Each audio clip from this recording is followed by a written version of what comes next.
مرحبا بكم. بنك المغرب يدق ناقوس الخطر بخصوص وضعية أنظمة التقاعد. قبل الخوض في التفاصيل، لا تنسوا الضغط على زر الإعجاب والاشتراك في القناة وتفعيل الجرس ليصلكم كل جديد. وجه بنك المغرب تحذيرا قويا بشأن الوضع المقلق الذي تعرفه أنظمة التقاعد، مؤكدا أن الاستمرار في تأجيل الإصلاحات أصبح خيارا مكلفا يصعب تحمله. واعتبر بنك المغرب في تقريره السنوي لسنة 2024 أن هذا الورش لا يحتمل المزيد من التردد، مطالبا بجعل إصلاح التقاعد أولوية قصوى في الأجندة الحكومية، خاصة في ظل الضغوط المالية والديمغرافية المتزايدة التي تهدد استدامة النظام وقدرته على الاستمرار في الوفاء بالتزاماته تجاه الملايين من المواطنين. وكشف تقرير البنك عن ملامح خطة إصلاحية متكاملة انبثقت عن اتفاق الحوار الاجتماعي الموقع في أبريل 2024، وترتكز على إرساء منظومة جديدة قائمة على قطبين، أحدهما عمومي والآخر خاص.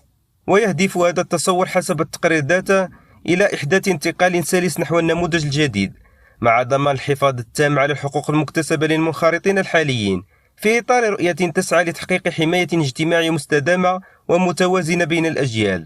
ومن بين أبرز العوامل التي تدفع نحو هذا الإصلاح التغير الديمغرافي الكبير الذي تشهده البلاد، حيث ارتفعت نسبة المواطنين الذين تجاوز سن 60 من 8% إلى 13.8%، وهو تطور يضاعف أعباء صناديق التقاعد بالنظر إلى تراجع نسبة المساهمين مقارنة بعدد المستفيدين.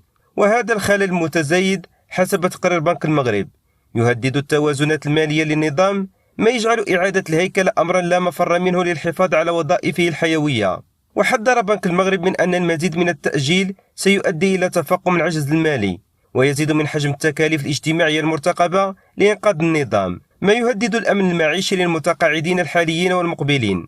وخلص بنك المغرب إلى أن تأجيل اتخاذ القرار السياسي لم يعد مبررا، داعيا إلى تعبئة كل الأطراف المعنية من حكومة ونقابات ومؤسسات مالية لإطلاق إصلاح عميق وفعال.